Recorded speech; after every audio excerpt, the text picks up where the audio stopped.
ദാമോദരൻ മാഷ് ഒരു രക്തം എന്ന് പറയുന്ന ഒരു സിനിമ കൂടെ ജോൺസൺ മാഷോടൊപ്പം ചെയ്തിട്ടില്ലേ? അത് ഏതായിരുന്നു? 3 പടം ചെയ്തിട്ടുണ്ട്. 3 പടം ചെയ്തിട്ടുണ്ട്. ഇതിൽ രക്തം ജോഷി സാറിന്റെ സിനിമ. രക്തം ജോൺസനാണ്. 81 ചെയ്താണ്. ആദ്യ കാലഘട്ടത്തിലുള്ള പാട്ടാണ്. ആ സമയത്ത് എഴുതിയിട്ട് മ്യൂസിക് ആണോ മ്യൂസിക്കുള്ള എഴുത്താണ്? രണ്ടും ചെയ്തിട്ടുണ്ടല്ലേ. ഈ സുഖം ഒരു ഗ്രീഷ്മം ഇറങ്ങിയ ഭൂവിൽ ഉള്ളൊരു പാട്ട് ചെയ്യുമ്പോൾ കുറെ മ്യൂസിക് ചെയ്തു, ഇഷ്ടപ്പെട്ടില്ല. ജോഷിയും ഇവരൊക്കെ ഉണ്ടായിരുന്നു. അങ്ങനെ പുള്ളി കുറെ കഴിഞ്ഞിട്ട് ഞാൻ ബംഗാളിയിൽ പണ്ട് കേട്ടിട്ടുള്ള ഒരു ട്യൂണിൻ്റെ ഓർമ്മയിലൊരു സാധനം ഉണ്ട് ചെയ്ത സംഭവം. സുഖം ഒരു ഗ്രീഷ്മം ഇറങ്ങിയ ഭൂ. ഈ അടുത്ത് എം ജയേന്ദ്രൻ ഒരു ദിവസം എന്നെ വിളിക്കുകയാണ്, 6 മാസം മുമ്പ്. അദ്ദേഹം വിളിച്ചിട്ട് കാലത്താണ് ഞാൻ സാറിനെ ഒന്ന് കടിച്ചോട്ടെ എന്ന്. വെറുതെ വെക്കുക. അപ്പൊ ഞാൻ ഇന്നലെ വല്ലതും അടിച്ചിട്ടുണ്ടോന്ന് ചോദിച്ചു. ഇല്ല, അല്ല അടിക്കില്ല, എനിക്കറിയാം, നല്ല സുഹൃത്ത് ബന്ധമുള്ളതാണ്. അപ്പൊ പറഞ്ഞു, ഞാൻ ഇടയ്ക്കിടയ്ക്ക് കേട്ടിട്ടുണ്ട് ആ സുഖം ഒരു ഗ്രീഷ്മം ഇറങ്ങി പോകും. അത് ആ ദാസേട്ടൻ സുഖം എന്ന് പറയുമ്പോൾ തന്നെ സൂചിപ്പിച്ചുകൊണ്ടിരിക്കുന്ന സംഭവം. അത് ഭയങ്കര ഇഷ്ടമാണ് എനിക്ക്. പക്ഷെ താങ്കളാണ് എഴുതിയതെന്ന് ഞാൻ ഇന്നലെ മാത്രമാണ് അറിയുന്നത്.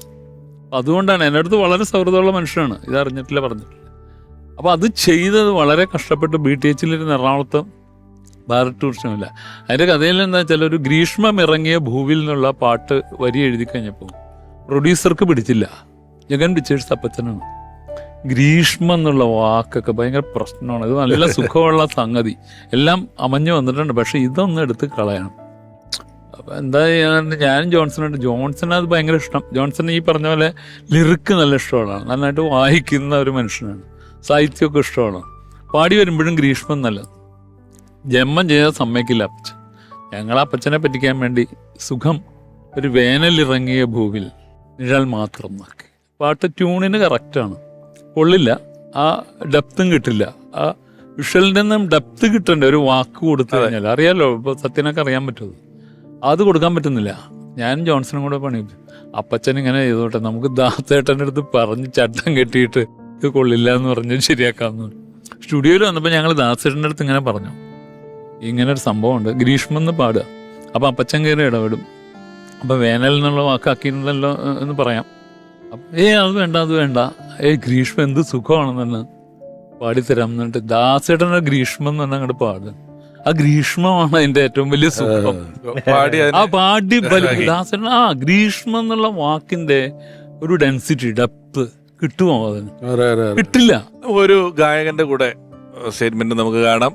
നിരവധി വർഷങ്ങളായി ഒരുപാട് നല്ല ഗാനങ്ങൾ മലയാളിക്ക് സമ്മാനിച്ചിട്ടുള്ള പ്രിയപ്പെട്ട പാട്ടുകാരൻ, പ്രിയപ്പെട്ട ബിജു നാരായണൻ ചേട്ടൻ ജോൺസൺ മാഷെ ഓർക്കുന്നു. കുട്ടിക്കാലം മുതലേ ഞാൻ ഒരുപാട് ആരാധിച്ചിരുന്ന വ്യക്തിത്വമായിരുന്നു ജോൺസേട്ടൻ.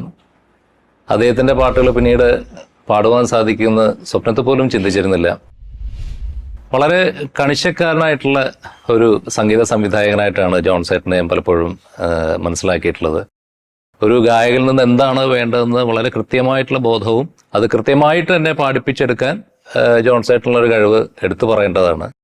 ഒരുപാട് നല്ല ഗാനങ്ങൾ പാടിയിട്ടുണ്ട്. അതേപോലെ അദ്ദേഹമായിട്ട് ഒരുപാട് സ്റ്റേജ് പ്രോഗ്രാംസ് ചെയ്തിട്ടുണ്ട്. ഞാൻ പാടിയ ഗാനങ്ങളിൽ കല്യാണ സൗഗന്ധികത്തിലെ പാട്ട് എനിക്ക് ഭയങ്കര ഇഷ്ടമാണ്.